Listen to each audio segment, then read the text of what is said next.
I'm gonna go 6. ahead. Okay. Uh, Hello, everyone. It's 6:10 p.m. on August 14, 2025, and we're going to call the San Diego Riverside Charter School Governing Council meeting to order now. And I'll do a roll call to see if we have a quorum. So David Toledo, Present. Susan Baca, Here. okay, Patrick Segura, Present. present, Margie Krill, present, LaDonna Sando, not present, and Kiani Upshot Toya, not present, but we do have a quorum. So we'll go ahead and move forward. If you all can see the agenda, we have to vote on to approve the agenda for tonight's meeting, and it was just sent to us recently. We had a draft agenda sent earlier, and then the agenda for tonight was sent, so with this link. So go ahead and take a look at the agenda right now, and just need a motion and a second to approve it.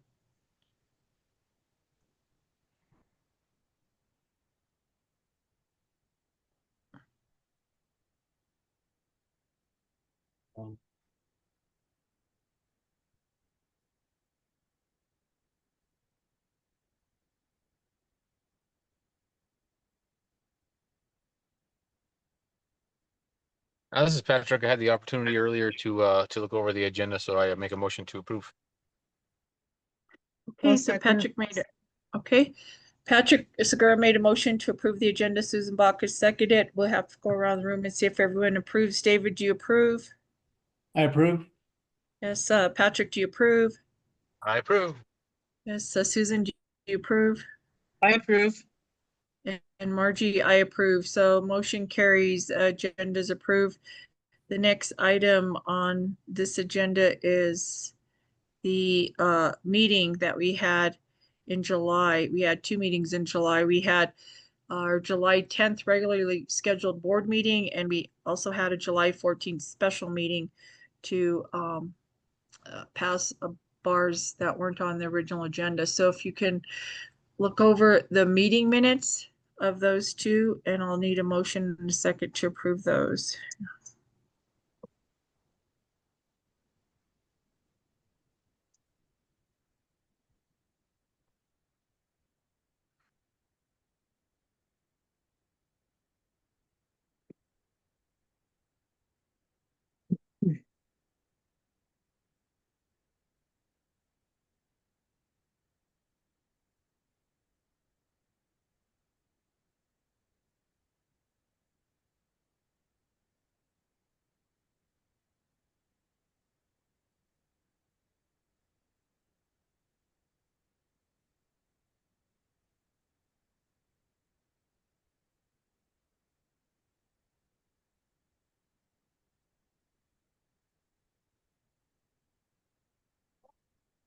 Okay, hold on 1 second here.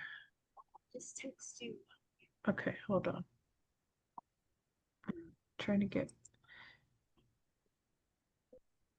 I'm trying to see where I am here. I don't know where my recording went to. Oh, there we are. Okay, so do you see the meeting minutes? So you all, I just need a approval and a second for those minutes. The one you're showing right now is the regularly scheduled meeting that was on July the 10th. This is Patrick. I make a motion to approve.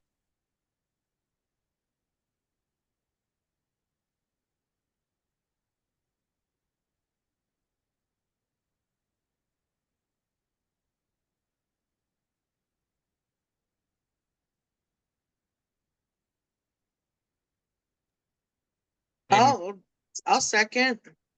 Okay, so Patrick made a motion to approve the July 10th meeting, and Susan seconded. So we'll go around the room and see you approve. David, do you approve? Yes, I do. I approve. Okay, Patrick, do you approve? Yes, I approve. Susan, do you approve? Yes, I do. And this is Margie, I approve. So motion carries for the meeting minutes for the July 10th meeting. And then now there's the meeting minutes for the July 14th meeting. I just need a motion and a second for that one.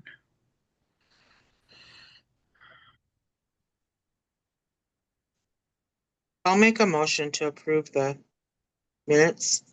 Okay, so Susan Baca made a motion to approve the special meeting minutes. And do I have a second? I This is second it. Patrick, Okay, David, go ahead. David sorry. Toledo seconded it, so I'll go around and see if you, Patrick, do you approve? Yes, I approve. Okay, David, do you approve? I approve. And Susan, do you approve? I approve. Yes, and this is Margie and I approve. So motion carries. The meeting minutes have been carried. That motion's been carried. Now we're into public comment. I just want you to know that I have Lynette Loretto here. She wanted to make a public comment and she didn't get logged in, so she's here now. So I'll go ahead and let her speak. Lynette Loretto, she's a cafeteria kitchen help. Are you there? Yes, I'm here. Can you guys hear me? Yes. Yes. Okay, go ahead. Okay, ready? We're ready, yes. Oh, okay. Hi, how's everybody doing this evening? I wasn't able to log in, so I'll just speak for a minute over the phone. First off, I'm so happy to be back again. I love working at the school and I really love being around the children. But the reason why I wanted to make this comment was to let you guys know that I'm in need of quite a few things to be upgraded. I know we're under a lot of financial stress right now, but this list of things that I need in the kitchen has been getting longer, and it's happy. It's been like since I started working there, since like maybe 4 or 5 years now that I've been advocating to try to get things fixed in the kitchen. And it's today and yesterday, well, this whole week has been really stressful because the heating, the cooling system doesn't work in the kitchen area, and I believe it was fixed, I think last year, and when the other system got worked on, but for some reason it's not kicking on back there. And once the stoves are on, and it's just so hot, and it's even like after the stoves being off, it doesn't cool down, and it was really it's hard on just, it's real stressful to be in that much heat. So I just was wondering if there'd be a way to try to get that looked at, or maybe find some other way to help me cool down in here.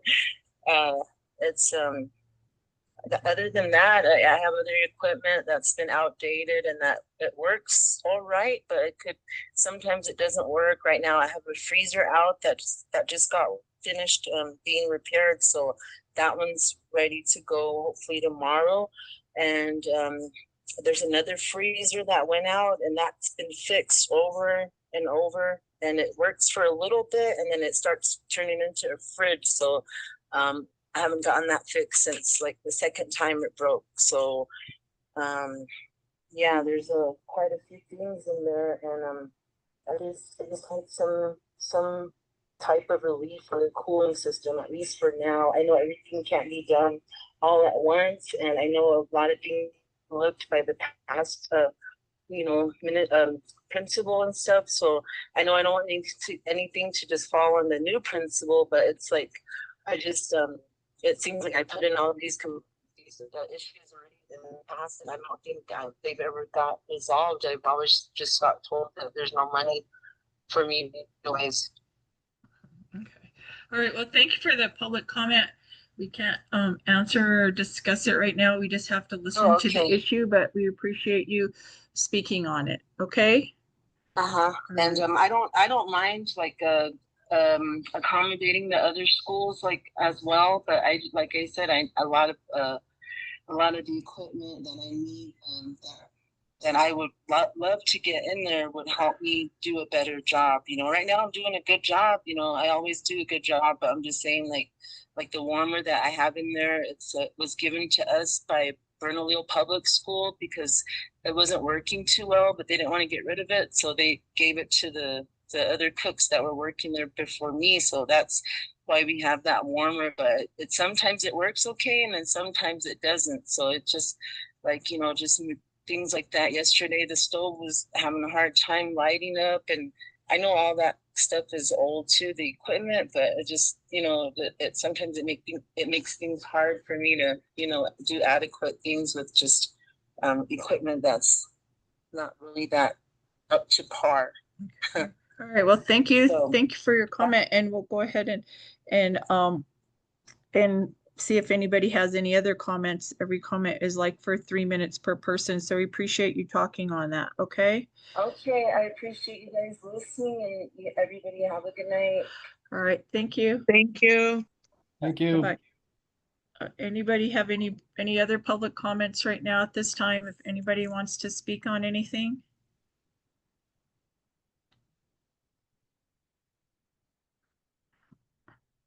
I'll just make a public comment really quick to get the board notified that Mr. Lovato, David Toledo, and myself spoke with Kevin Shendo back on August 12th, which was no, excuse me, August 5th, which was a week ago, week and 2 days ago, about collaboration with the immersion school to see if, you know, if there was anything that any way that we could get some relief out of them, so to speak, like for paying for rent or water or, you know, gas, propane, electricity, and all for them using our building. Nothing ever came about that, but they did ask if we could write an MOU and they could pay us money to cook for them and their kids. They said they had 14 enrolled kids there, so just to let the board know, that was my public comment here. Thank you.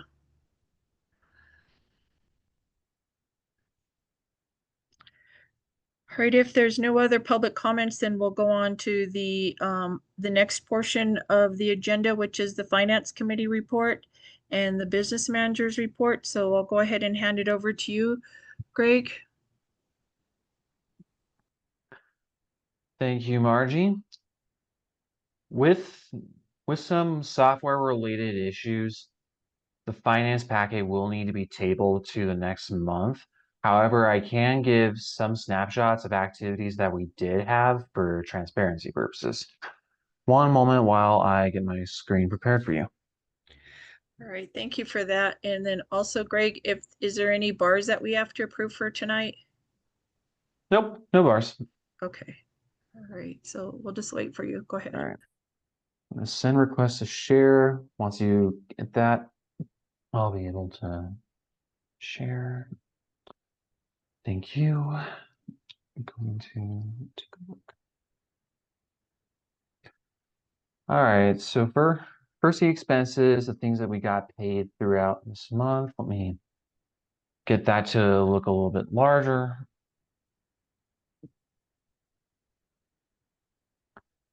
So we had our usual payroll. We had summer payrolls occur, including one payroll for FY26. The payroll taxes that would go along with that, as well as the direct deposit uploads. Among other features that are there include the annual payment to NIMSI risk insurance for general liability for the school year, you know, smaller ones for custodial supplies, fire alarm and extinguisher inspections, an ad hoc contribution adjustment for RHC that needed to be paid out through accounts payable. That is just for retiree health care, and we need to get one employee's contribution adjusted after getting some wage reporting fixes in.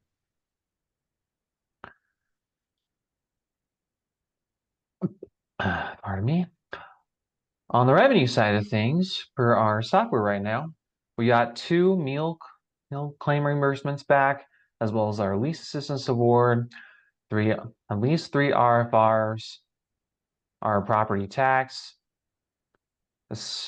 a pretty late Medicaid reimbursement from FY24 from the REC. reimbursement from the Pueblo and Ed Fellows.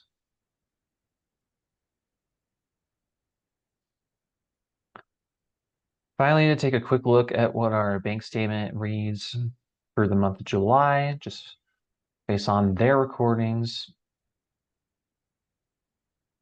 This is what our totals look like. Let me make this a little larger as well.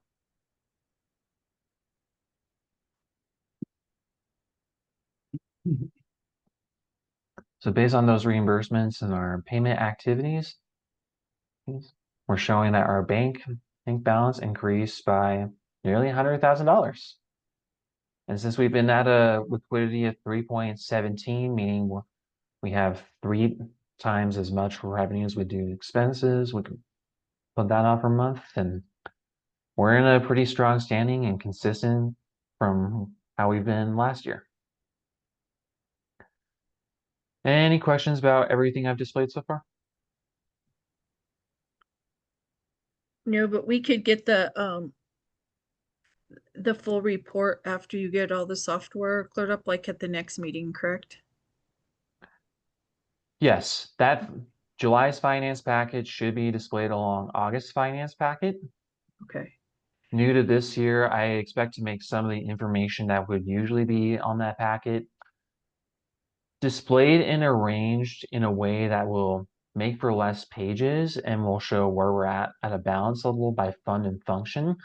The reason I'll choose that is because the PED will care about us being at a positive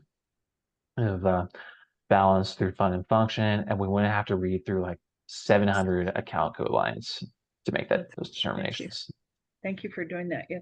And then just to ask you, Greg and Jodan, possibly, is that should the board get a motion in a second to table the finance report for July to the next board meeting? I'd say yes. Jodan? Okay. Sorry, I was on mute. Yeah, that'd be great. I thought. All right. So first of all, does anybody have any questions for Greg right now? Okay. The one, not a question, but a comment. I'm thankful that we got the FY25 lease reimbursement. That made a huge difference. So I'm glad you worked on that to get that for us. And then that Medicaid reimbursement too, even though that was probably a couple years old. So thank you. So I just need a motion and a second from the board to table the July finance report to next month. I'll make a motion to table July's finance report till the next meeting.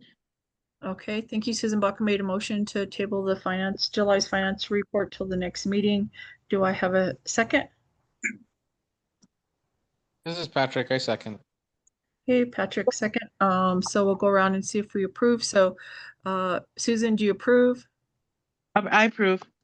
And Patrick, do you approve? I approve. And then this is Margie, I approve. And David, are you still there? Yes, I approve. Okay, and David approves. All right, so motion carries, and so we'll go on with the next item, and that includes the cash disbursements and bars and everything else. That's the whole finance packet that we're tabling until next meeting, okay?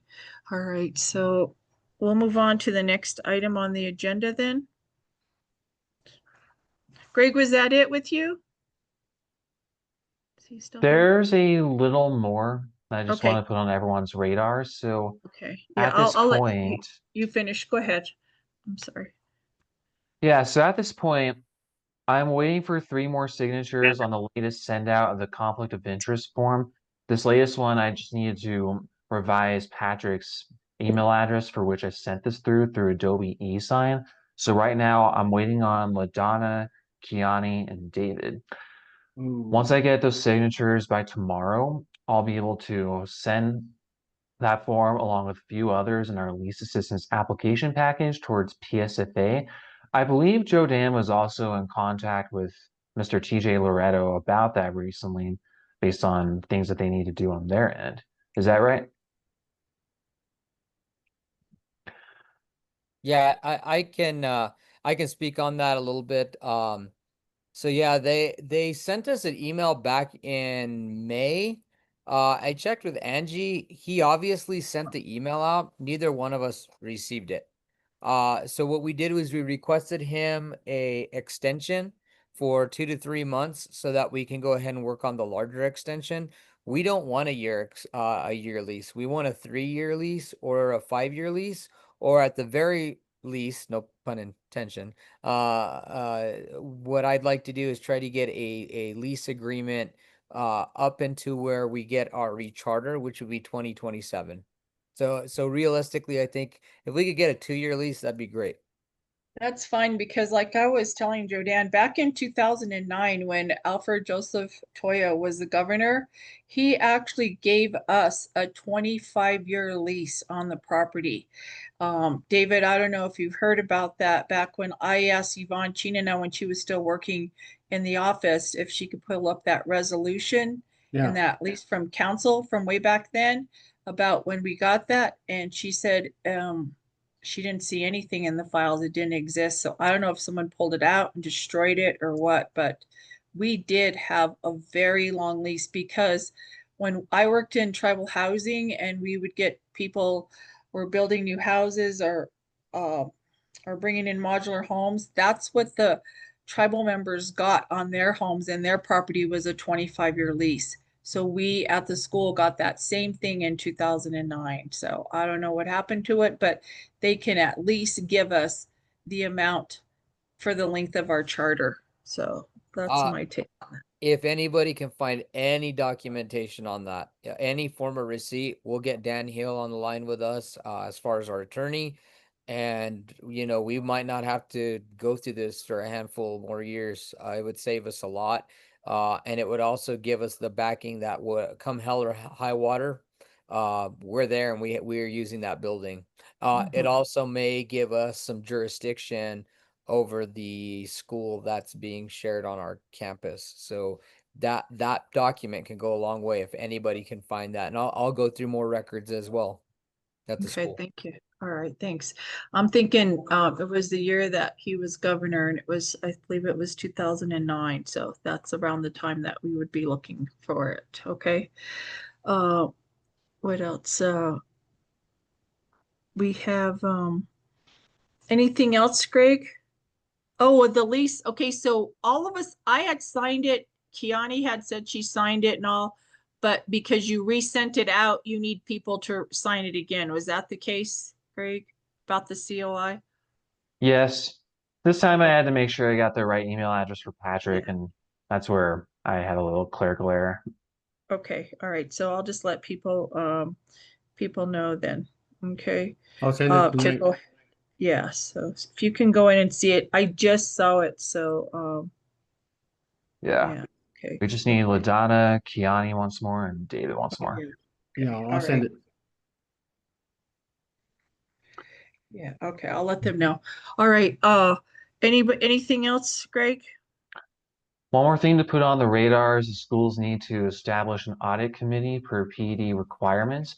We will Yes. need at least one board member, a parent, and a financial expert within the community. Boards that have more than 5 members can appoint 2 board members if they so wish.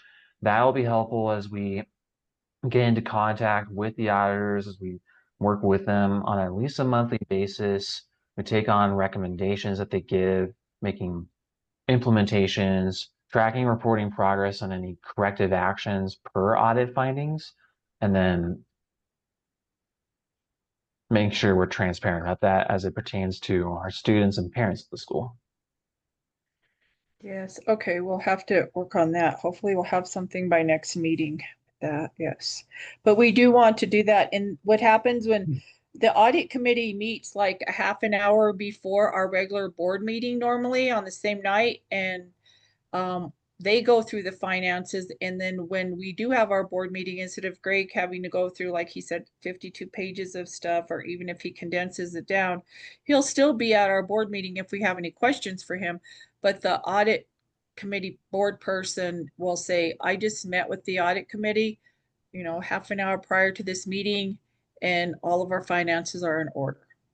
So that way we don't spend a lot of time on our board meeting going through every page of the finances. And if we do have questions or any concerns about the finances, Greg is still going to be at the meeting to answer them. Or if we have bars that we need to process, he'll still be there for that. So, all right. Anything else? That's everything for me. Okay, great. Thank you, Greg. Thanks for being Thank you, here. You Greg. could stay on with us if you'd like. Absolutely. The next item on the agenda is it the approval of the MOU contract with Walatoa High Charter School? Yes, Okay, that's so- correct. And it's actually going to be more of a contract. So I'm going to go ahead and present this one to you. These ones are both going to look the same, but I'm going to make sure that,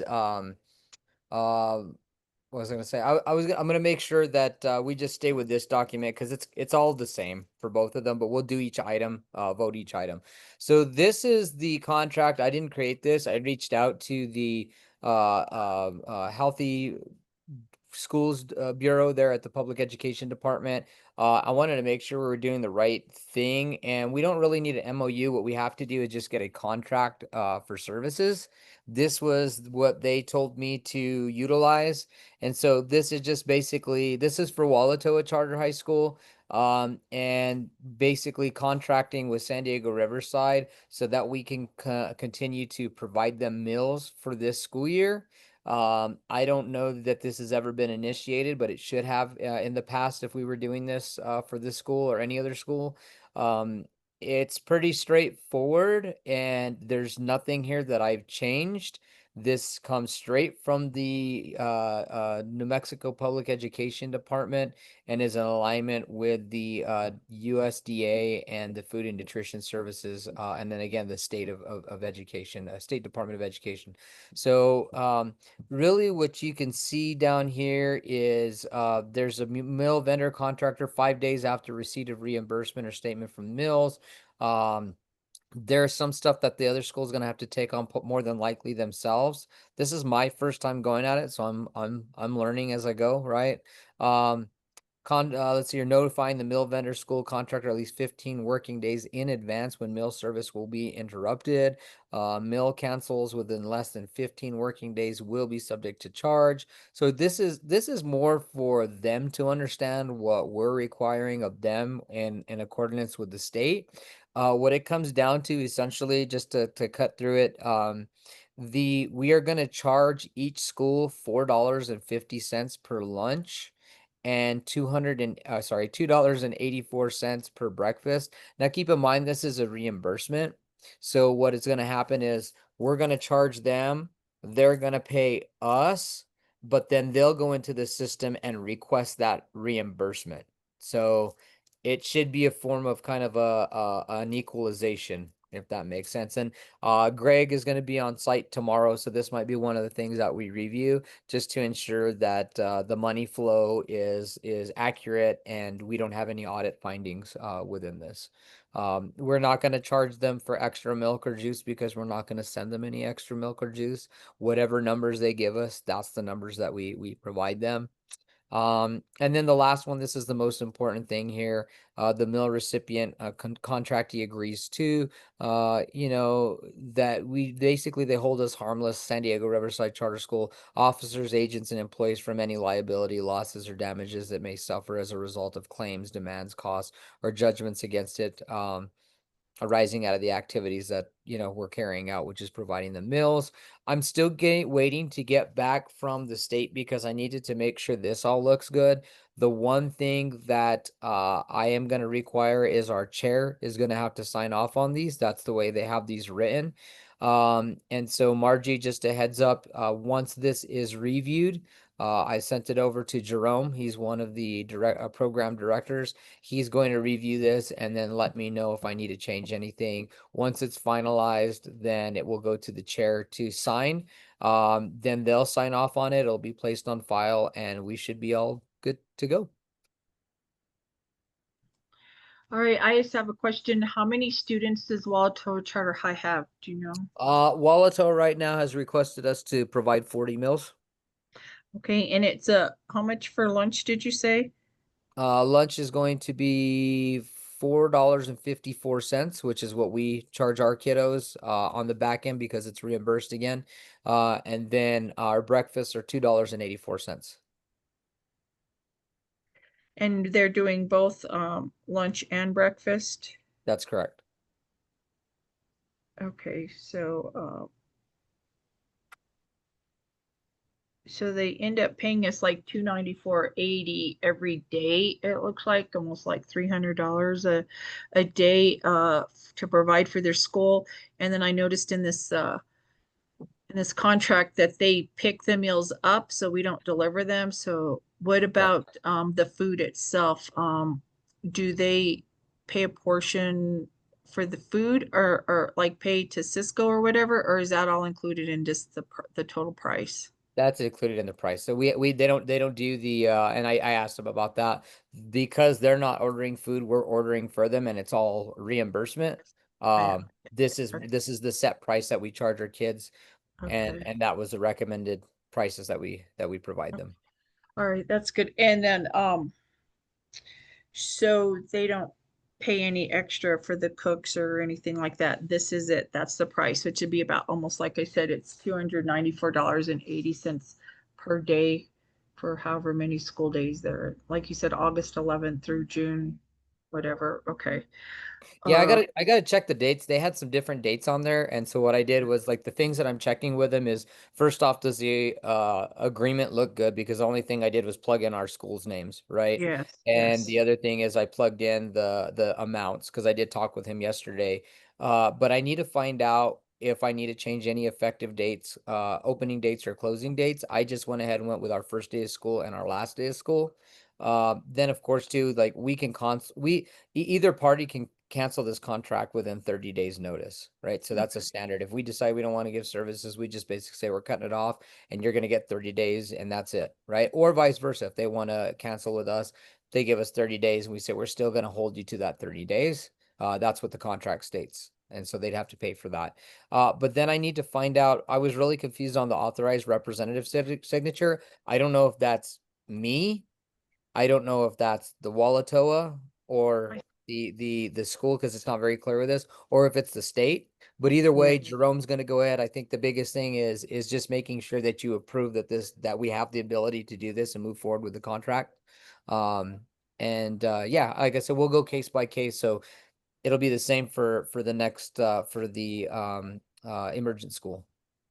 So we'll go ahead and vote on this for the board. I just need a motion and a second, and then ask for approvals to see if we would like to be the contracted service provider for breakfast and lunch for the 40 students, and maybe they'll get more students also, but right now for their 40 students at Walatoa Charter, do I have a motion and a second for that? I'll make a motion to accept the contract with Walatoa for food services. Okay, so Susan Baca made a motion to accept this food services contract with the Walter Charter High School. Do I have a second? I'll second it. David Toledo seconded, so I'll go and see if everyone approves. Patrick, do you approve? Yes, I approve. Okay, and Susan, do you approve? I approve.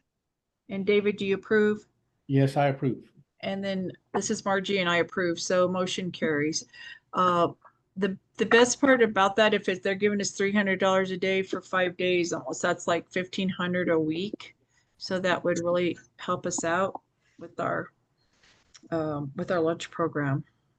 And I have to get clarification on if we keep that. From my understanding, that goes towards our budget to purchase that food, right? So that's right. that's Yeah. that kind of recurring. Right. I get it. Because we could spend in the upwards of, like, I think one bill's $4,000 or $5,000 a month for food services. So if we're giving that much, that helps us with our food services along with whatever budget we have. And like you said, it's reimbursable. So that And helps. just so the board, just since we're talking about food services, just to be transparent with the board, and I don't remember if I put this in the principal's report, we are gonna, Greg's gonna try to help me figure a way to better audit our food program so that we can make sure that we're not purchasing unnecessary things that we just don't need, or food that we don't need, or food that spoils quickly. And we Mhm. also want to do a cost analysis to see if it's cheaper to go with another vendor. So I've got two other potential vendors. I think in the next board meeting, I'll be able to present something a little bit more clearly and detail the process out once we hammer everything, all the details out. Okay. And the next thing that I would present here, I'm sorry, you already took a roll call vote on this, right? Yes, we did. Yes. So the contract for the emergent school will be the exact same. The only difference is it will say the Jemez Pueblo Emergent School. Do you need a motion? I'll make a motion. To accept the immersion school contract.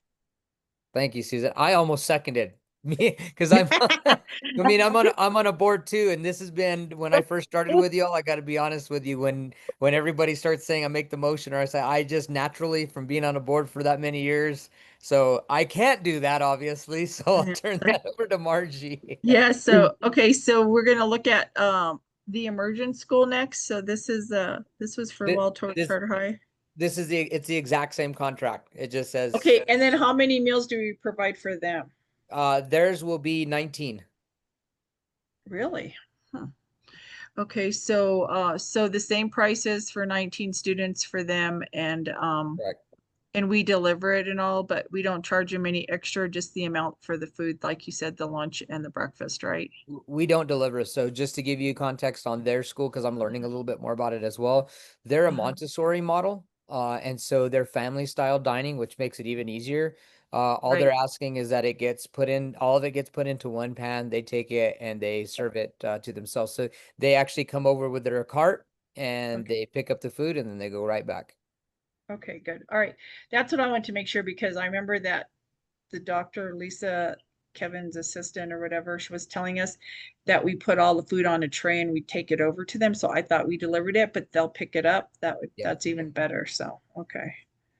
All right. So this is a hard one because you know, we want to be good neighbors, but we want to make sure that we're getting um we have to pay rent and all for our services and the use of all of our things, and um so they want us to provide, and can I just tell everybody why they want us to provide the food services for them?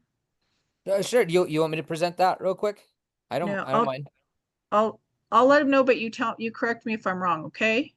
So when we went to go meet with Kevin Shendo's office back on August the 5th, I asked him point blank, he said, you've had the Head Start providing your meals for your students since you became the emergent school in our, you know, on our property, about like this is going on like the fourth year already. So why do you want us to provide food services for you when you don't, when you have a brand new state of the art kitchen down at the Walatoa Head Start where your meals were cooked before?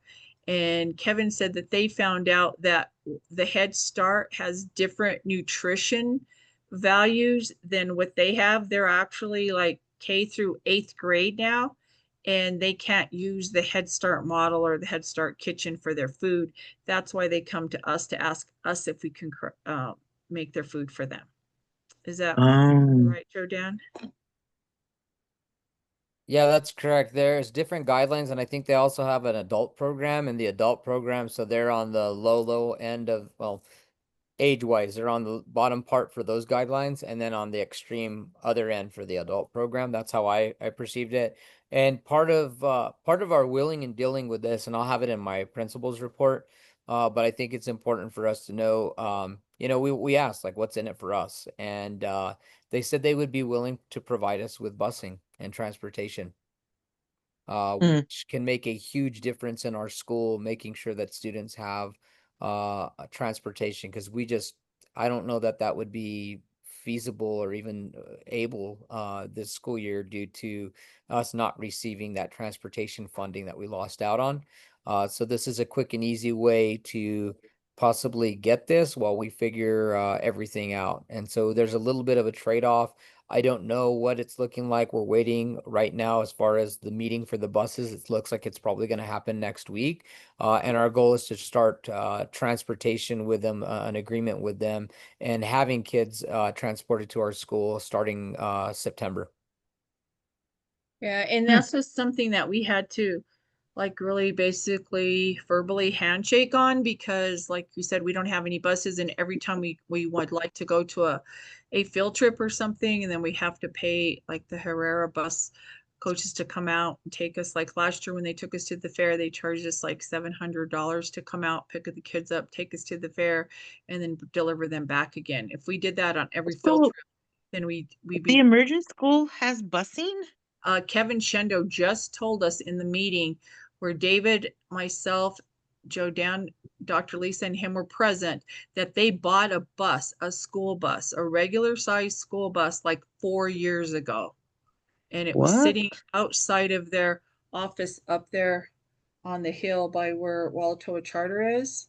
And they would Wow. allow us to use it. So we were all witnesses to see. And when we walked out of the meeting, we looked around and we saw the bus in the parking lot. So they have I've a, actually seen them use it last year. They dropped off. I don't want to say it was regular. I don't know if it was just for field trips, but they've also put right in front of the school. It was last week sometime. They put a posting, a big metal sign that says Walatoa bus stop. that's crazy, but on our property. Yeah. Okay. And the thing is, and let me get you this, because you know what happens is like sometimes when you get your shoe in, it's okay, so we need the help each other. We need this trade-off. Number one, the PED wants us to collaborate with the tribe and have meetings and consultation and all about our school with the education department of the Pueblo of Jemez. Okay, so we're doing this. And then they want us to cook services for us. And then they allow us to use their bus. Okay, so we're going to be using their bus. But then also they might say, well, it's like a 52 passenger bus or whatever, and you only have 40 students and you're going to the fair. What if our kids, 12 of our kids get on the bus with you or whatever? There's always going to be something, I think, you guys. So I just want to give everyone a heads up to say, to make sure as long as we're holding up our end of the bargain and we're actually, practicing and working with them in good faith, and they're holding up their end of the bargain, that we could help each other out, and that's what we need to do right now. There may also be some form of a charge. I know they brought up like charging $50 for rental of the bus and then just filling the tank up when we're done, which I still think is a heck of a deal. You won't find that anywhere else. But I don't know if that's like the daily route or if that's field trips. That stuff has to be panned out in our next meeting. And let's just be honest here. What's nice is this contract, for any reason, we have that 30-day. Right. Mhm. And so let's like, we still even have a window that next week, if we didn't come to some form of agreement, they don't get any buses by September. To me, I would say all bets are off. Yeah. Yeah. Yes. Yeah. Yeah. And So we we just do told that. we do want to believe him. We do want to work in good faith. We do want to help each other out. But if we find like, they're not holding up the end of the bargain or something, then like he said, this contract can be disband in 30 days notice or something like that. So we'll try. We'll see what we can do. Hopefully they're in good faith also, and then we'll go from there. Okay. And I believe if we can rent that bus for $50, then our teachers can actually afford to take more field trips. Like we can go to the Nuclear Science Museum down on, by Kirtland Air Force Base at the past Eubank on Eubank past Central, way down there. And then to the fair, and then to, other maybe end of year school things. Maybe we can go back and implement, I was saying, drop and go again, like we used to have before. And take the students somewhere, the students that are doing well and we just call them to the front office. They say, drop everything and you guys get to go to a movie or something because you're doing so well in your classes and all. And just some kind of incentives like that, always having some, but we couldn't do anything last year without any transportation. So they also said they have a CDL licensed driver that drives that bus. They have 2 of them. And I don't know, we might have to pay for them for one day also. They didn't mention that, but I also have a CDL driver that I know of that we could probably use also. So we'll see.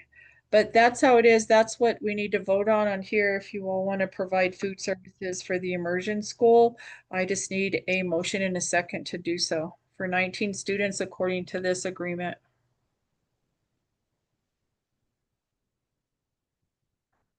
I'll make a motion to accept the agreement with Walatola Immersion School for Okay, Susan food. Bach.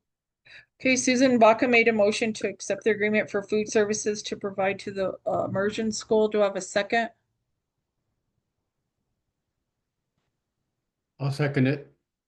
David Toledo seconded. All in favor. I have to go around and see if Patrick, do you approve? Yes, I approve. And Susan, do you approve? Yes, I do. And David, do you approve? Yes, I approve. And this is Margie and I approve. So motion carries. We'll go ahead and have all the parties sign this and we'll accept and do the food services for them also. Okay.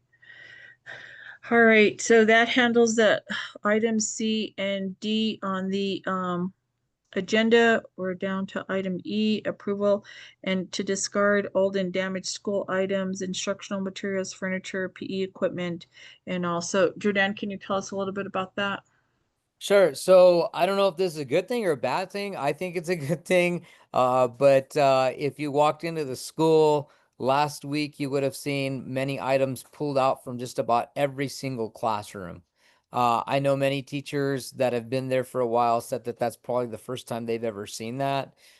It's really an opportunity to go through and find extra space for things that we want to do in the coming years. And so what this is there are materials, specifically instructional materials, furniture, and PE equipment. Those are the big 3 that have been there in some instances when the school started. Many of these things are damaged, outdated. They have rodent droppings. They're contaminated. Some of them had mold on it. Some of them had water damage on it. There were a lot of student instructional materials like workbooks that we just can't utilize anymore. And it's just taking up a lot of space. Again, and the big thing is they're all outdated. Anything that we feel we can refurbish or reuse, we've kept it and we've put it into storage.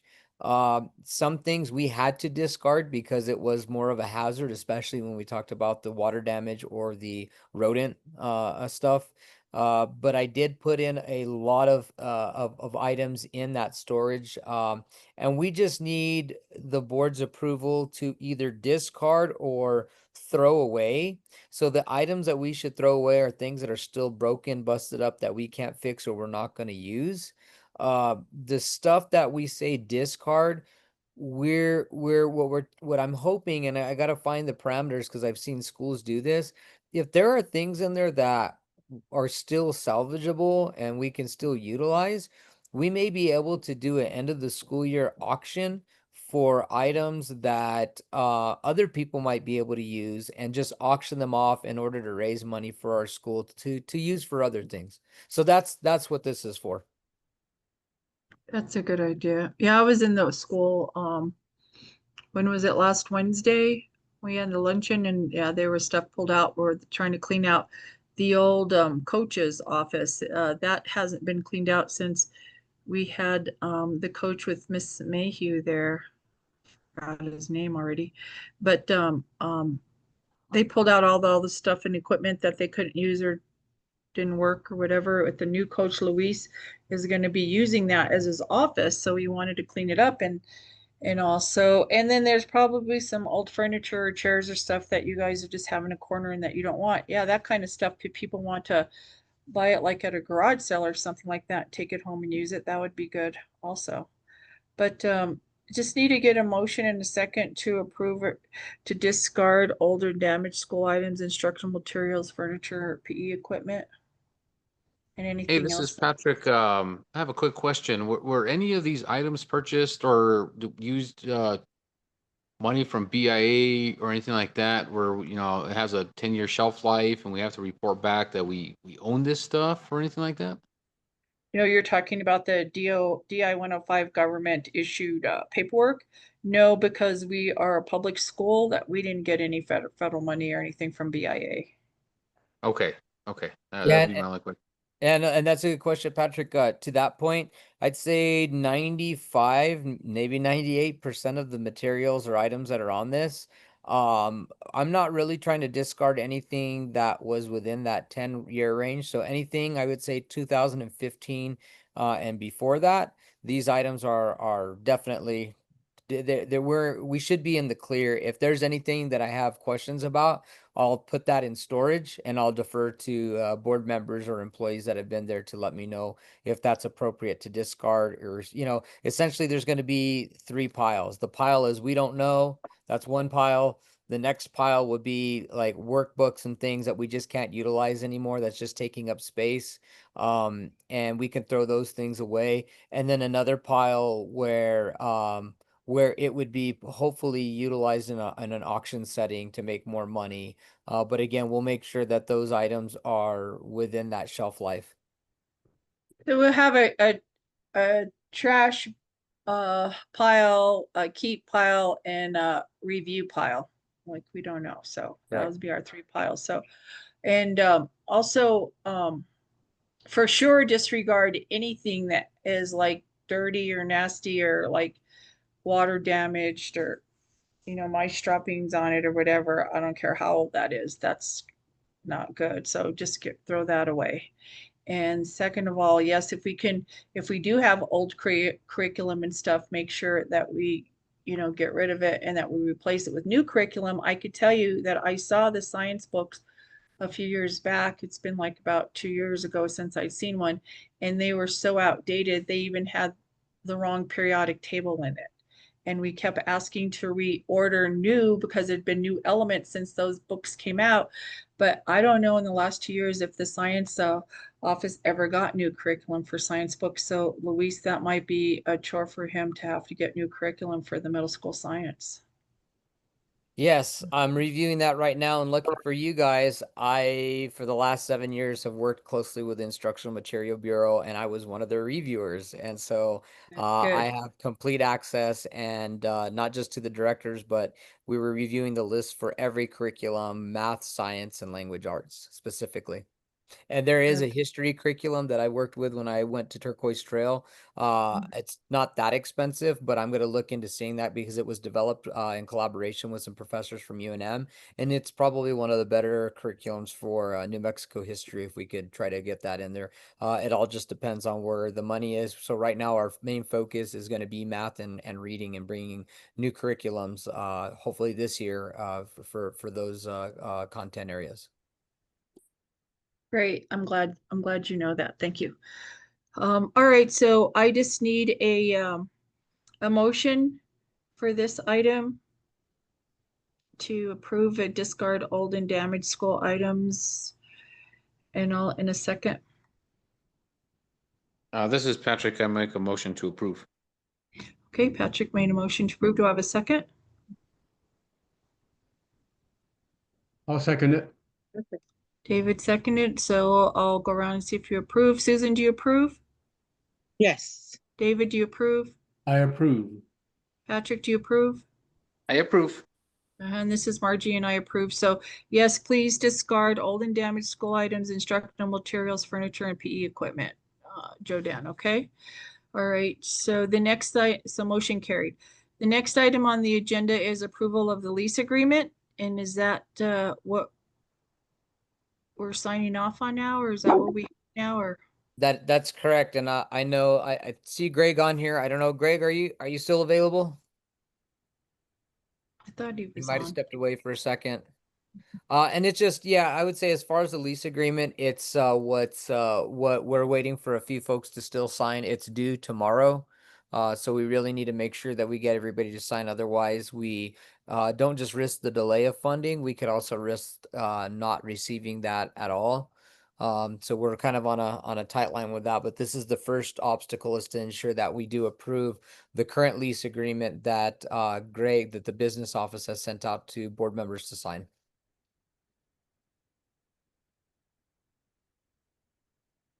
I will let LaDonna know to sign, and Kiani, she did sign already, so I'll have to ask her to go in and sign again, so, and tell her that something different, that he had to change it, so. And then David said that he would sign when he gets off, and then everybody else has already signed, so hopefully we'll get it done tonight. Yeah, So do we already know by signing the agreement, that's our approval of the lease agreement, or do you want us to make a motion for the approval of lease agreement, or how do you want us to do Yeah, this? it's the approval, so that once everything's signed, the business office has the board's approval to go ahead and process that and send that to the state. Okay, great. All right, so I just need a motion for the approval of lease agreement for the business office to process it and all and send it to the state. I just need a motion and a second for that.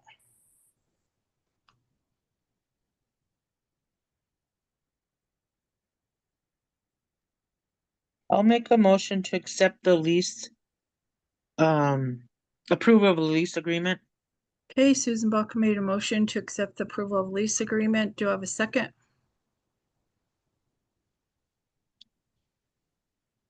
This is Patrick. I second. Okay, Patrick second. So we'll go ahead and David, do you approve? I approve. Okay, Patrick, do you approve? I approve. Susan, do you approve?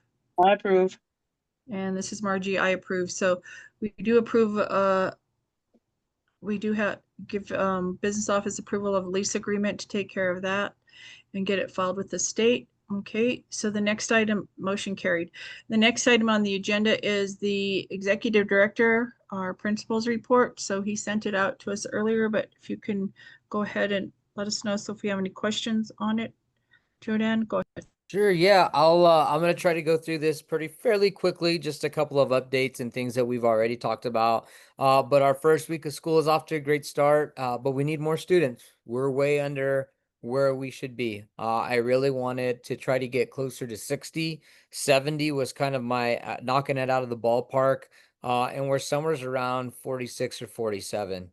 And that, if we hold that to 40th day, that could pose a big risk on our budget, especially with being able to retain employees. And so I'm hoping that with the busing system and with some of the new things that we're going to be launching that I'm going to talk about here, we can try to ramp up that recruitment. But it seems to be the same sentiment from talking with parents, talking with community members. It's all about transportation. That's what I get with the consensus. And so I'm hoping that this agreement will work out with the Jemez Pueblo emergent school, because we really need that transportation. So going into transportation, we were invited to go to the governor's mansion, a field trip. It was a personal invitation to a handful of schools in our state. How did you Um, get it? Do you know uh, people? So she did reach out, and this is going to be offered only to a certain select schools. So again, fortunate to get the email and make sure that I got on everything on time. So we're afforded the opportunity to go to a fall carnival hosted by the governor, Michelle Lujan Grisham, at the governor's mansion. This trip will be held sometime in October. And if we're not able to go to the October one, there's a second opportunity and possibly a third one in the springtime. We know there's a second one for sure. And so we're trying to get the ball rolling. It's either going to be like the second week or the last week of October. And they're trying to pan out to see if they can provide buses. If not, we will have to get our own bus, unfortunately. but I think this is really an important one to show that we can take our kids out and have a little bit of fun, you know, with some of the folks that are going to be there, policymakers, politicians, other folks. They said they have a bunch of surprises and a bunch of fun and games, and so again, I think it's a great opportunity to get our kids out there to see something different, rub shoulders with some of the folks that make decisions for all of us. And yeah, I'm looking forward to taking that trip. I think that would be great if we could go in October, and then if we could get the bus from the immersion school to use. And would it be for the whole school, or would it be for a select group of students within the school, or how would that work? It'd be for the whole school. That would be great. I think we should try to really work on that. Yeah. So yeah, I'll keep you updated. I should have more information in the September's meeting. The next one is the New Mexico State Fair. I'm looking into making sure that we're signed up. They usually do a themed day. I usually take our kiddos on the science and math day, but if there's a cultural day and they've done them in the past, I would really like to take that opportunity instead.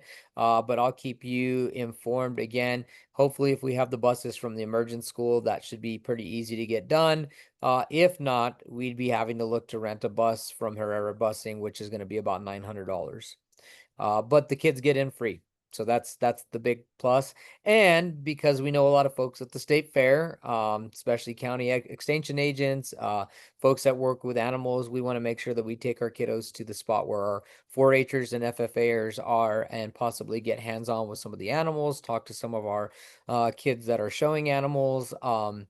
And my in-laws run the mechanical bull, so with a certain age group, if we can get waivers out, I'd love to give our kiddos the chance to be a bull rider for at least 8 seconds. That would be good. That would be great. And then the kids that we have an issue with, we could just really book them off. Yeah, There you go, keep them on there for a minute. yeah, exactly.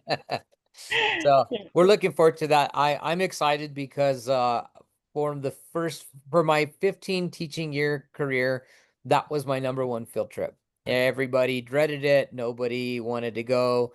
And in some cases, I was with one or two teachers, and Brandy with 100 kids, and we did well. Our kids represented really well, and we had a great time. And then when I became a principal, I was shot down really quickly with taking our kids to the state fair, and it was disappointing because I had a 15-year track record of taking our kids to that and really giving them an experience that some other schools wouldn't be able to provide them because of the folks that we know and network with. And I'm grateful that I'm in this position and I'm able to go back to my roots and start a new tradition with a new school.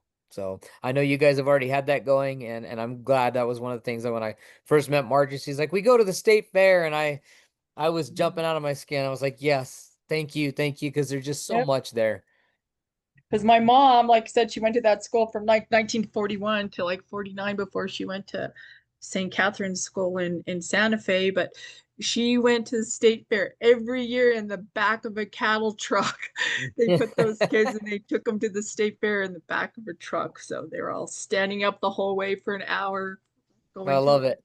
So That's yeah, that awesome. was their big deal. They loved it. So I always wanted to make sure that we did that. So thank you. Yeah. Yeah, thank you. The next one was teacher in service. It was a big success. The teacher said, I didn't realize it, that this is the first time they've actually done one full week of teacher in service. Some things we had to move around and some things we just had to modify, but I think it was a success. We reviewed many items, had presenters from our county 4-H extension office who we're going to be partnering with for more opportunities for our kiddos. We had the NMPED's Indian Education Bureau come in and present. We had NMPED's Charter School Division come in and present, and I just want to send a special thanks out to Margie for helping us get some amazing local food going. They emailed me this week, and we're very grateful and gracious. I'll forward you the email from Elena, thanking us for just showing the hospitality, because not a lot of schools do this, and if they do, it's typically like a fruit tray or a veggie tray, which they brought, and we totally forgot, and it sat up on that bookshelf after they left. And Dominic came back and he says, "I found the food tray. I found the Oh my veggie tray." gosh. Oh my gosh. But no, it was great. And Margie, thank you as well for helping us secure the meeting room at Sandia Casino just to get our staff off the campus and see something different and do some team building exercises and review our handbook, which they said has not been done in a very long time. I think that was very meaningful. So I appreciate that. And also a special thanks to LaDonna and David for attending our presentations. Everybody was like, are they going to sit through the whole thing? I gotta say, hats off to all you guys. I've been on a board, many boards through the years, and I think I've sat through the longest I sat through a Solari collegiate training was probably 2 hours. But David LaDonna stuck through the whole day. I appreciate that. I think it was great representation, and Margie showed up as well to ensure that we were all accommodated and taken care of. And David and LaDonna even got to participate in one of our grounding exercises, our team building exercises. We tied everybody up in a knot, and they had to unknot themselves without letting go of their hands. And That was I'm gonna fun. tell you, some people struggle with it, but one of our teachers, Jasmine Anderson, I think she cheated. I think she did it before because it was like, hey, do this, everybody She's do like, this, and she got everybody in line, and it took literally probably a minute and a half. Well, wow. she was flexible. That's why. That's why She is a so strong leader too. right, exactly. That's So funny. thank you all for making it a success. I'm glad that we could do this. This is my first go at leading an entire teacher in service, and I know I learned from all my mistakes and I learned better, so that next year it's going to be a little bit more tight, and I know what I need to do and things that I don't need to do. So thanks again for helping us get that off the ground. Yeah, it was nice. Um, Yeah, that was great. one of the bad things was we did apply for the outdoor startup grant for the barn. That was the barn that we were trying to get. Uh-huh. They gave us some good feedback.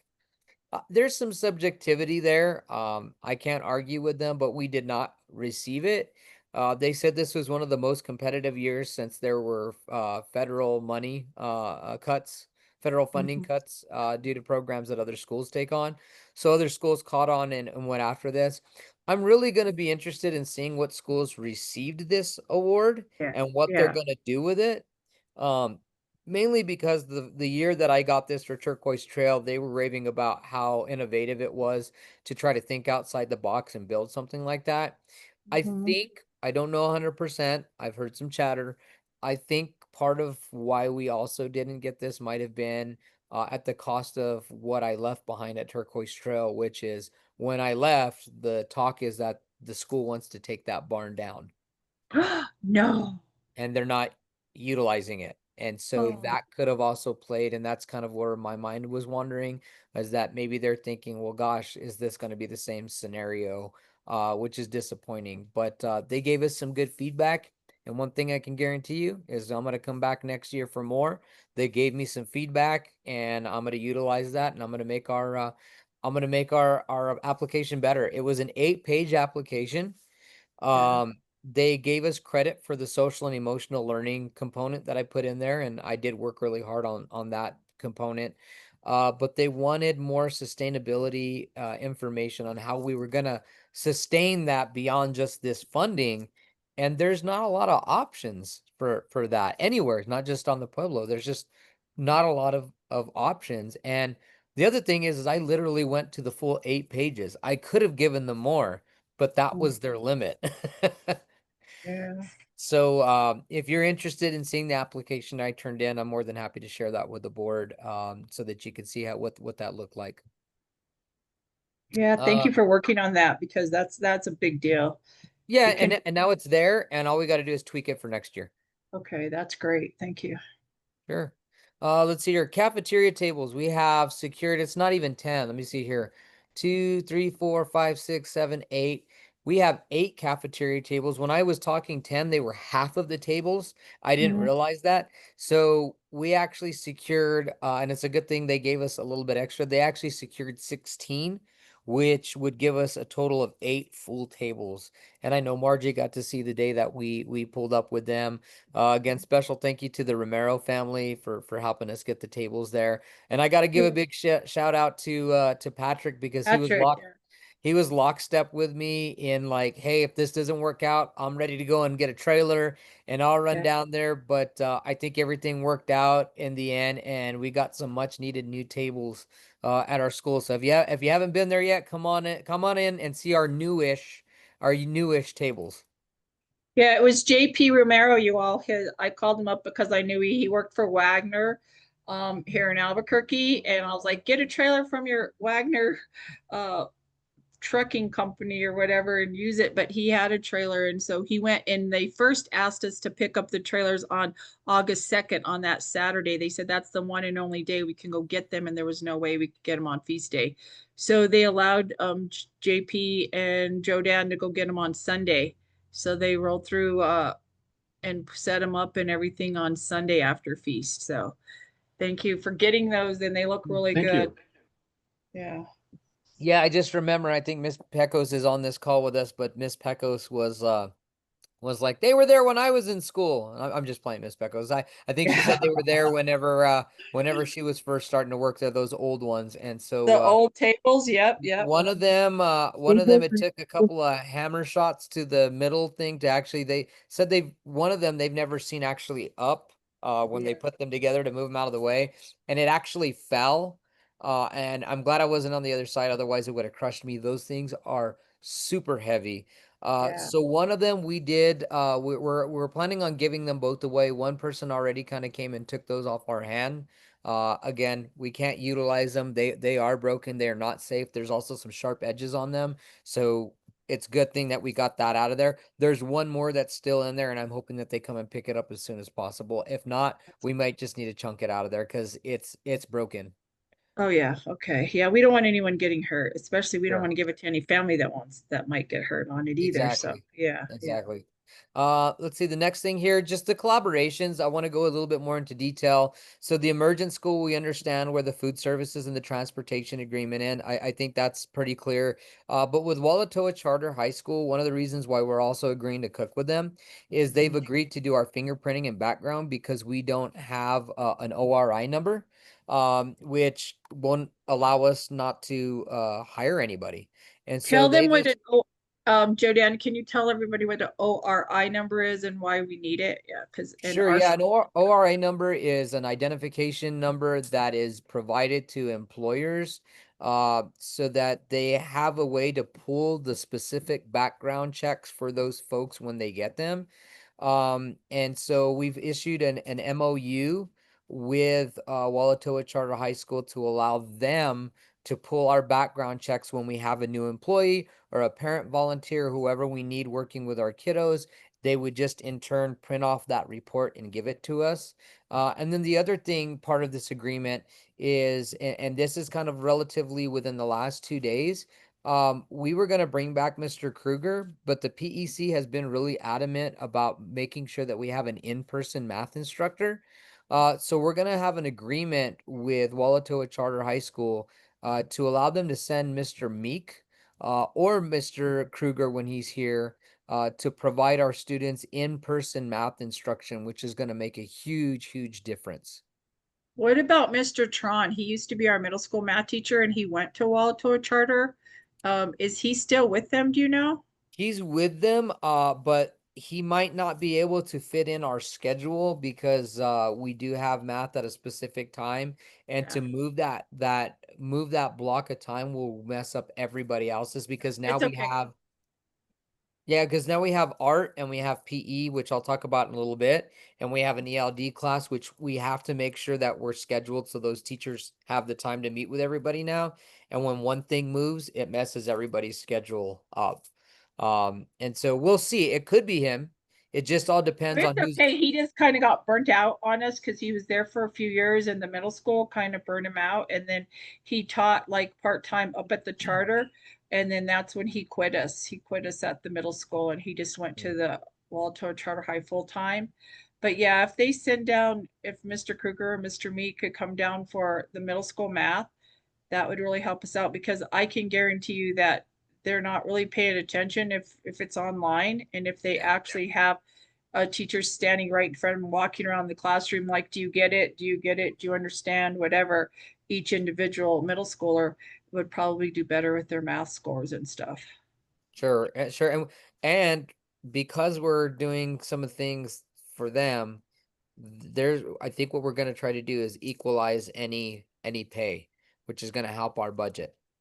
Oh yeah, we don't want to. Yeah, we don't want to pay them. Right. And so it's more of a, hey, if you help us with the food services and we get that done, why don't I just send you a math teacher for 1 hour and you don't have to issue a contract out. We'll just sign an MOU stating, hey, it's better on our end, because if we were to pay that teacher even at a 0.2, it'd be more like a $15,000 thing. Yeah, I was gonna say like And 50 to 20,000. No way. Yeah. so to, Can't- to me, this is just this is just a good agreement for us to embark on, and we're getting services we really need, and they're getting services they really need. So it's a win-win situation. Okay. So, tribal consultation, just a reminder that it's critical. Margie brought this up earlier. It's critical that we receive tribal consultation this year. I would really like to establish a monthly meeting with our within that tribal consultation, whether it's the governor, lieutenant governor, a representative. I don't know that Shindo really honestly has to be, the Hemis Public School have to be a part of that. I think they're really just looking to ensure that it's the tribal government. Yeah, And so, Mr. Toledo, I'll lean on you a little bit. Maybe we can meet sometime next week and see about getting a meeting with them between now and September, and trying to get penciled in once a month for at least a 1 hour check-in, just so that everybody's communicating and everybody's all on the same page. that sounds good.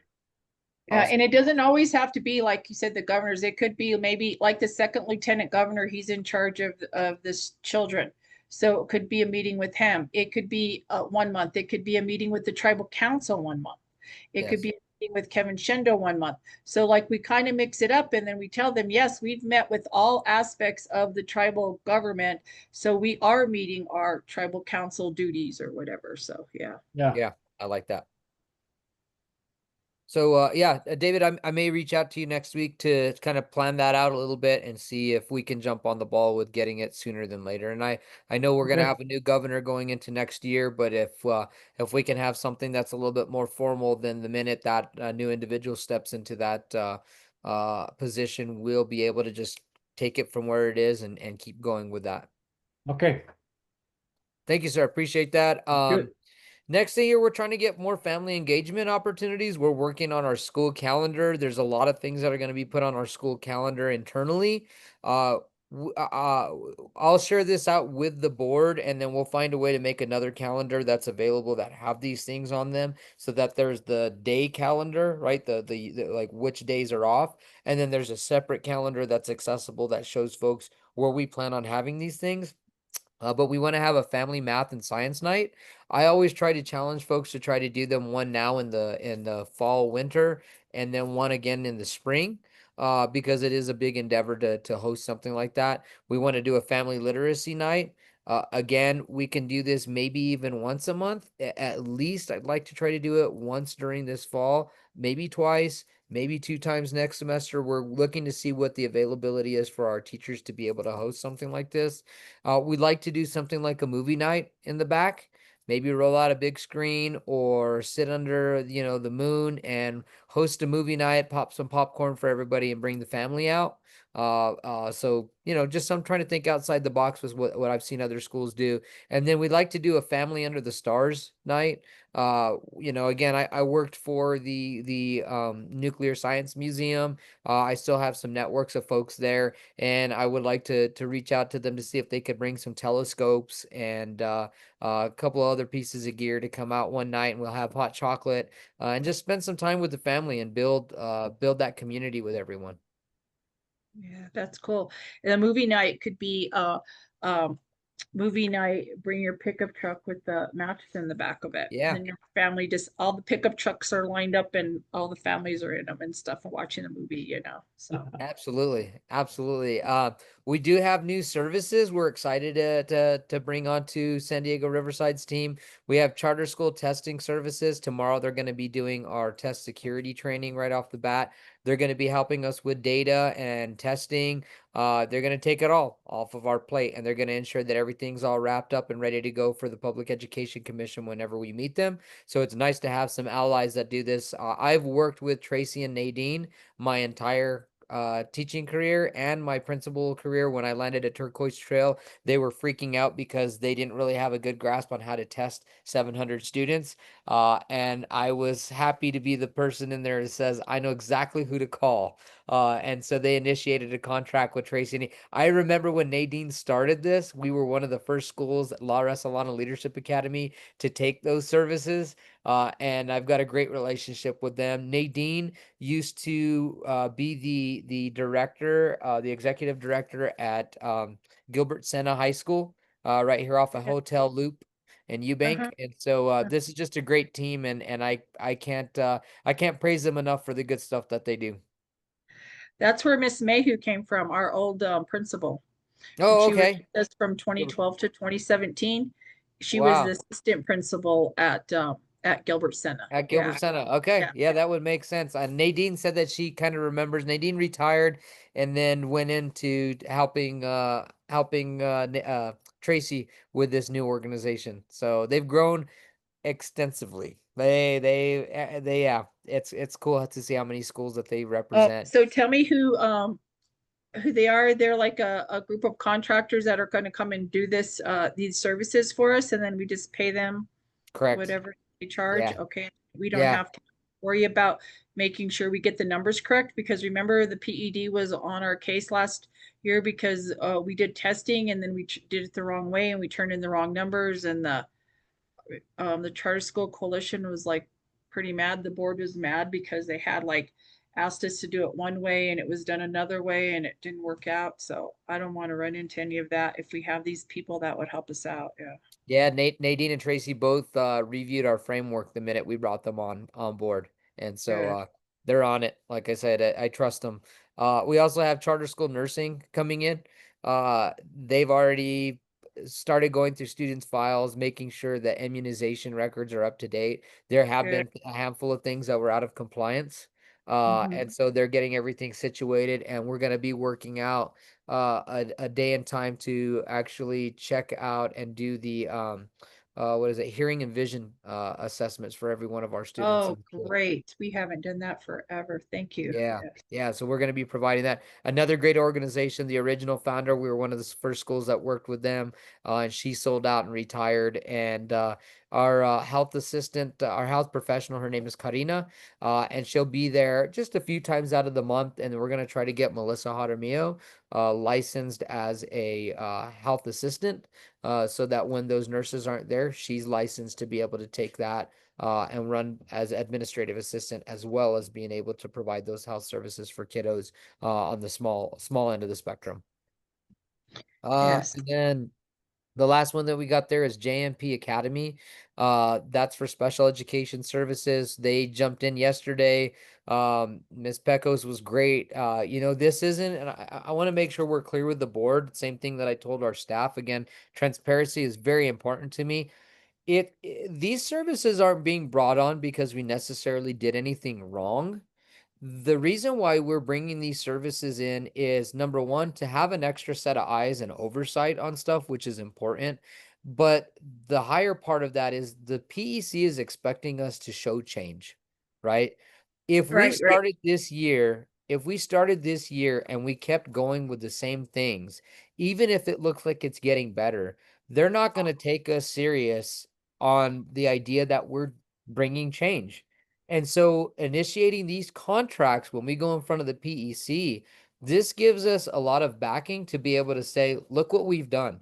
We've initiated contracts with charter school testing services, charter school nursing, and special education service. So we're hitting some of the big three that most schools struggle with, right? We're hitting with assessments, we're getting with student health and safety, and special education.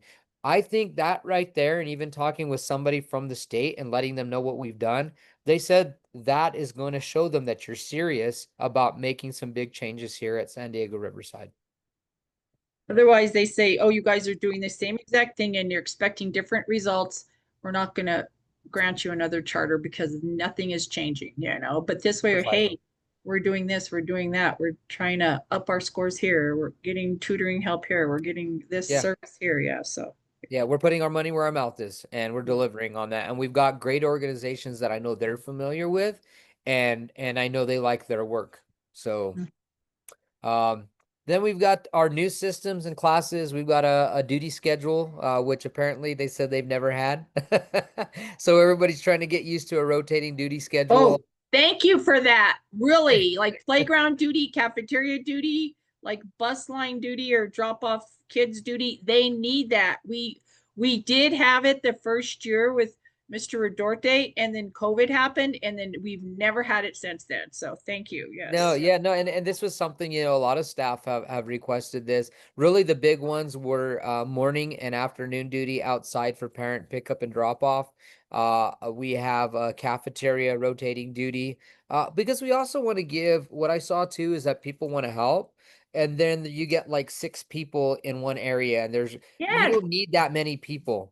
And so Yes. we want to give other people the opportunity to rotate out so that they have some time for themselves, either to work on their classroom or just take a deep breath or have lunch by themselves. And so I've created a entire rotating schedule where I think it's equitable, where everybody has an opportunity to be on that duty. And again, it's going to take a little bit of getting used to, because some folks are like, well, we just kind of filled in the gap. And it's like, Right, hey, I yeah. commend you. That's good. I appreciate you filling in the gap, but we need to have more equity here, because then what ends up happening, and I saw this at Turquoise Trail when I got there, their schedule had that one person out for 2 months, and that means that it was all the entire winter months, and that one person was on duty outside in the snow or in the rain.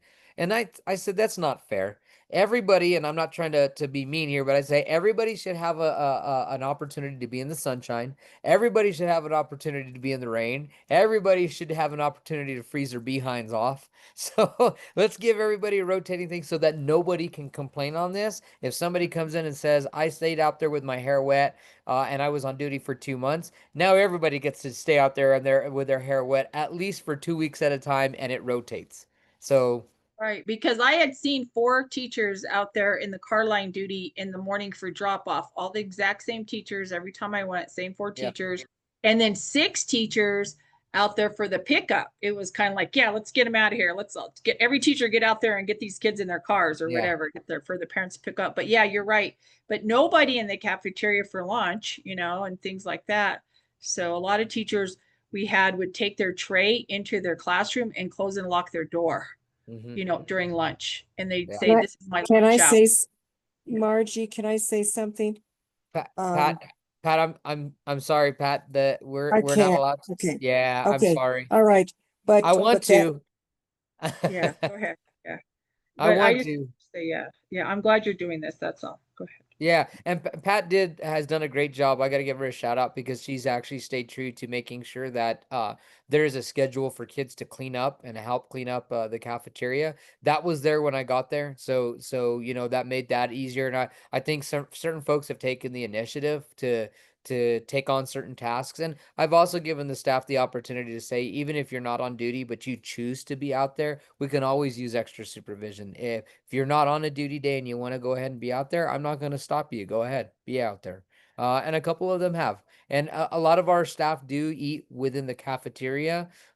It's a small space, and there's things that we got to pan out a little bit better. But I am happy to see that a lot of our staff do sit in the cafeteria and eat lunch with the kids, which some of them don't have to now, right? They get to rotate out. We're getting creative with some staffing. We're still trying to figure that out. But I'm gonna, like, for example, with EAs, we're used to having an EA in every single classroom. We don't have that luxury right now. So I'm gonna try to utilize the 2 or 3 EAs that we do have on our campus to try to rotate them out to different classes to help provide that support. And that's kind of the easy thing to speak on. ELD, which stands for English Language Development, that's a state requirement. That wasn't in school last year. That's something that really could have put us in some trouble, because our students by law have to have an English language development class, the ones that are identified as EL, as English language learners. Last year, to give you perspective, out of 54 students, 32 or 33 students were identified as EL, and they didn't receive their services. So this year we put that mandatory class in, and we got a grant to get a curriculum. So it's $13,000 ish. And it's bringing them a complete curriculum that's approved from the NMPED, and it's at no cost to the school, because we were granted the money from the state. Thank you. There was actually one year where all of our students, all 59 students were identified as English as their second language. Oh, wow. As Yeah. a first language. So that's how the parents filled it out. So that's how, and we did have the, TESOL endorsement people do that back then. But like you said, in the last year and a half, we haven't had anything like that. So Yeah. We have PE now, and it's being offered to every grade level. Last year it wasn't. They really didn't have a PE class. They just had an extra recess. This year we have anywhere between a 45 and a 1 hour, or at least a 55-minute, I think in one case, PE class. It's going to rotate for some classes. So some classes will have it on a Monday, Wednesday, and a Friday. And then other classes will have it on a Tuesday, Thursday, and then they'll rotate on a Friday as well. So instead of going to art, they'll go to PE, and instead of going to PE, they'll go to art, which takes me to the next one. Some kids last year only got art on one day, and that was a Friday. Now kids have multiple opportunities to participate in an art class. We've detailed the schedule to be able to accommodate that. New communication systems. Starting Monday, we're going to be sending out a robocall, kind of like I don't want to say a podcast, but yeah, that's what it is. There's a robocall, a quick recording. It's a 1-minute recording. I know Patrick was familiar with this when we were at Turquoise Trail. I liked this idea. And it'll just be, we're going to call it a Mustang Monday Minute, because it's literally 60 seconds for me to get out as much information as I can to parents. And so we're going to launch that out this coming Monday and start sending that out to all of our parents. If the board wants to be a part of those communications, I will make sure that you guys are a part of those communications as well. I plan on doing bi-weekly videos. I did one before school started. I'm going to be doing one tomorrow, just letting folks know, hey, we're underway. We're really excited to see our kiddos. Thank you for doing this. We have a couple of slots that are still open. Please bring your kids, come and register them. Sports is on the way, so they'll actually physically get to see me in a quick video at least 2 times a month, addressing it to the community and the public. Then we'll also have the Remind app. I'll be working with teachers to get the Remind app up and running per class. This will be the way that teachers can go ahead and communicate with parents if they don't feel comfortable with giving cell phone numbers or whatnot out. It's going to be a group messaging system, and then anything that the teacher posts, it goes straight to those parents for access. And then we're doing Google Chat for our staff, and we're getting that off the ground as well. good. Cool. Sports, we got cross country sign up right now, and I think the last time I checked, which was today, I think we have 6 or 7 students signed up for cross country, which I'm really excited for. And we're also talking with Walatoa Charter High to potentially send some of our 8th grade girls to go up there to play volleyball. So this is going to be a great relationship to be able to give our kids some good opportunities and move up and develop their skills at a younger age. But cross country, again, we have about 6 or 7 signed up. We're hoping to get a couple more, and I think we're going to have a great cross country season. We have a good coach, a great coach, ran collegiately. He runs with his kids, which I really admire and acknowledge. Some coaches like to say, hey, you run over there. Hey, you go there. This guy is going to be pushing them through and through and running right beside them. And he's already talking to our kids about going and running at state.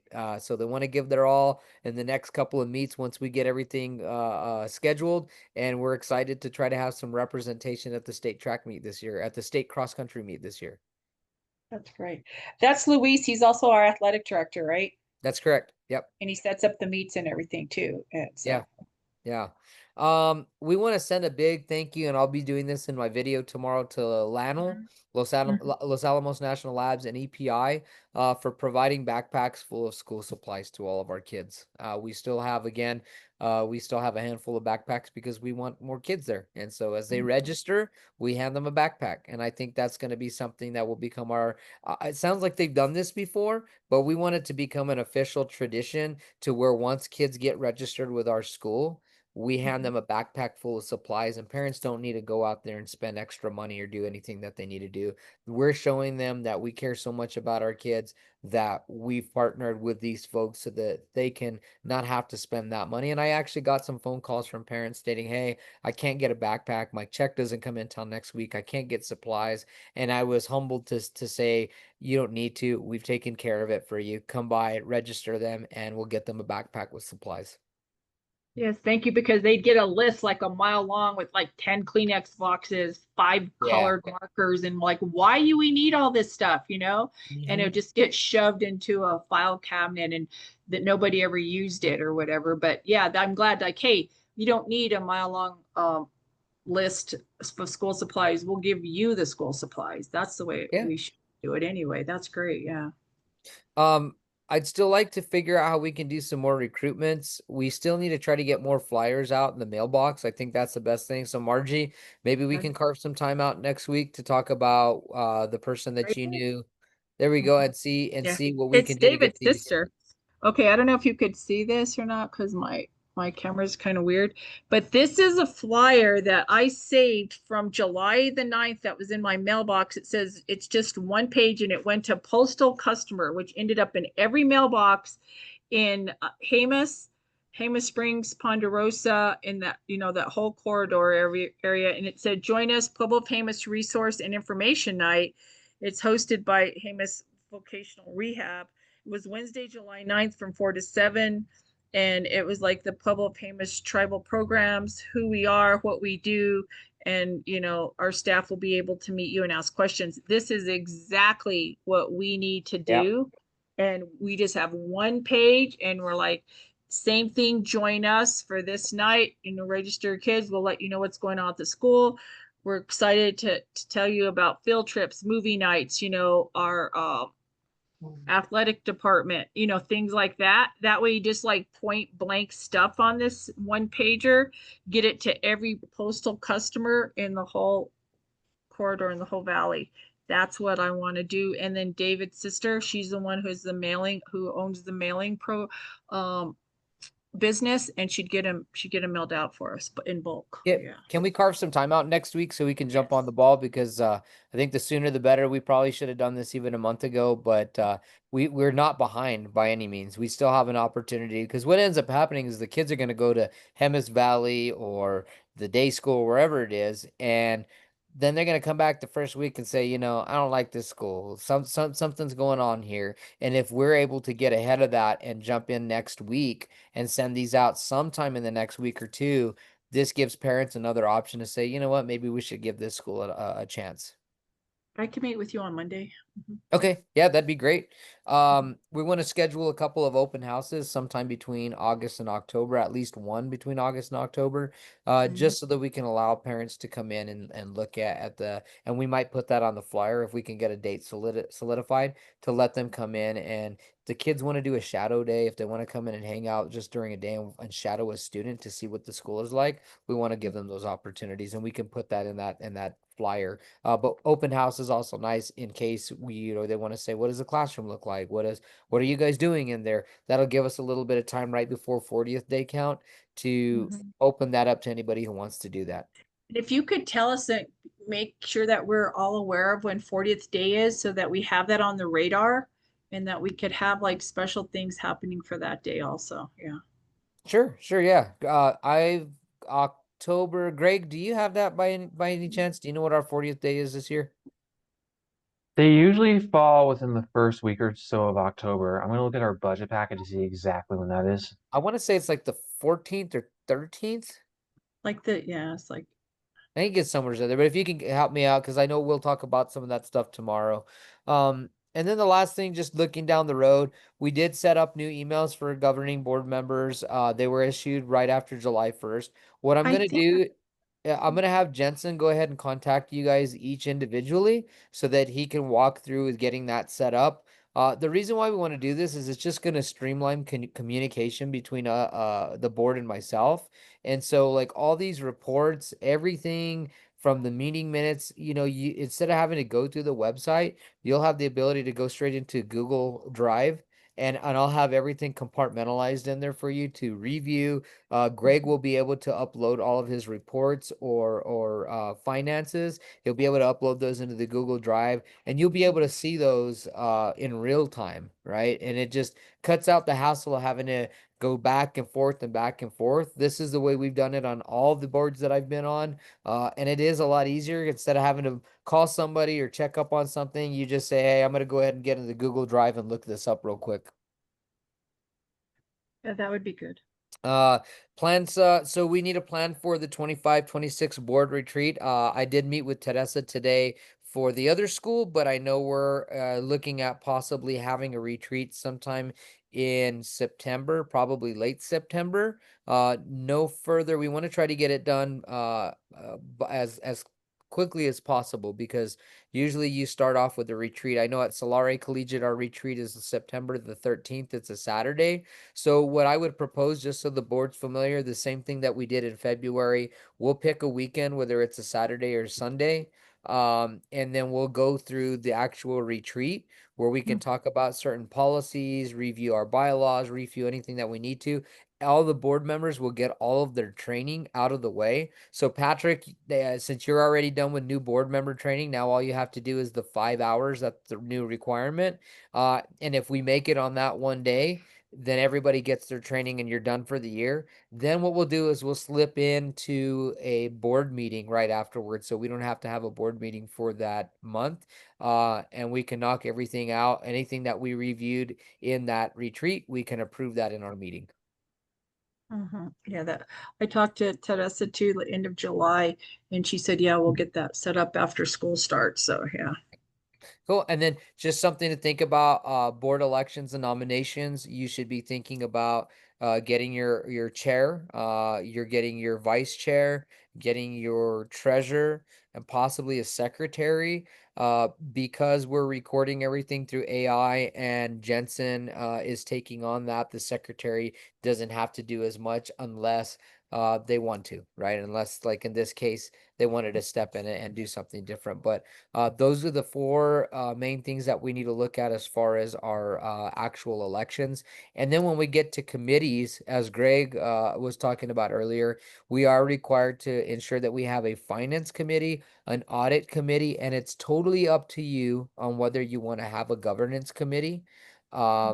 I sit on a governance committee right now. That's kind of my due diligence, is making sure that we're setting up everything the right way. It's not a requirement. We also have academic committees. I would just recommend making sure that you have a finance and audit committee, and I think that's more than enough. But that's up to the discretion of the board. If you feel there needs to be a fundraising committee, there's different things that you can look into in dividing everybody's leadership skills and roles there. What we really need to do is get a PTO committee and get new PTO people, because these people were actually voted on before COVID and they're still on. And I don't want that, because they haven't done anything in the last like 3 years. So except for say I'm on the PTO, you know, or whatever. So I So really they had a would- meeting. I'll touch on that real quick. They had a meeting this year, towards the end of school. All those prizes that were given out at the picnic, that was provided by PTO, and they provided something else. I forgot what it was. But here's the thing: when I met with them, one thing that I realized is they're not an official PTO. right, right, They're not a how would I say? They're not affiliated with the New Mexico PTO chapter or PTA chapter. right. Never And have been so, yet. yeah, if we do, we'll go that route. And obviously, they have to follow whatever those states. And there's like a $5 membership for fee for everybody. I think it is best, because like it freaks me out that there's an unofficial. Greg, close your ears on this. Earmuffs, man, earmuffs.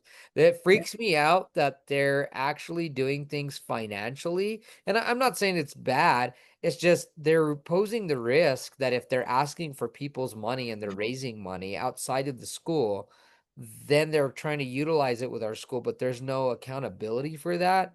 If they raise $1,000 and $300 goes missing, there's no accountability for that. You know? They are raising money, but they're doing it like at they were doing it at the carnival and at like on the side and stuff like that. And it, yeah, we need to, So we need. to it's get off the that books, Greg, just so squared you away, know, yeah. but we're gonna try to get that officially back on the books. And Greg, I know you worked with Turquoise Trail and their PTO and the funding that they incurred for the school, right? A little bit, although not at the level that I do. If I am understanding things correctly, PTOs can function in a similar way that booster clubs for traditional public schools can, and that can put the school at a pretty big liability if those booster clubs like pawn off certain school information like our federal ID, our address, etc.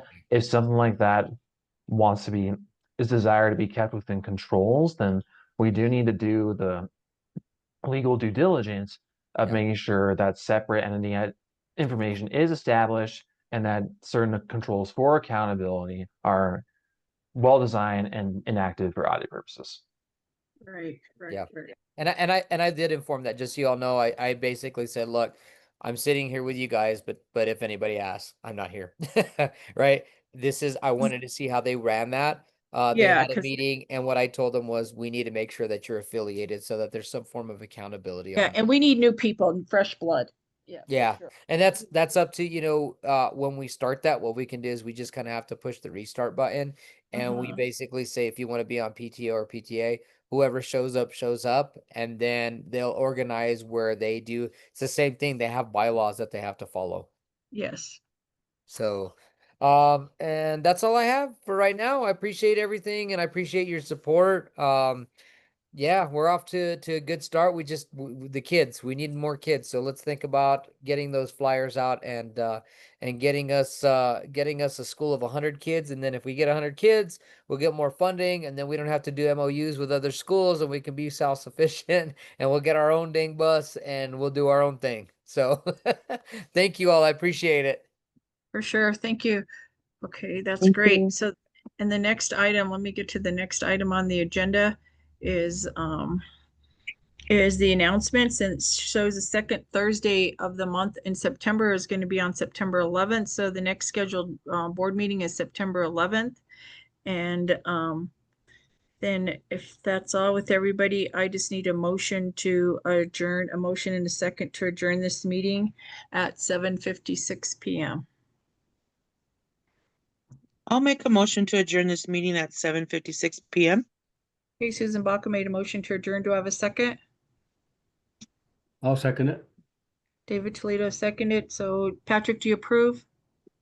Yes, I approve. Yes, and David, do you approve? Yes, I approve. And Susan, do you approve? Yes, I do. And this is Margie. I approve. So meeting adjourned. Thank you all very much for being Thank here you all. for 2 Go have hours. dinner. Have a great night. Thank you, Have a Marjorie. good evening, Bye-bye. everybody. Bye-bye. Jordan, Thank have a you, good one. Greg. Thank Thank you. you. You guys too. Thank you, brother. See you Have a good later. night. Talk to you soon. Bye-bye.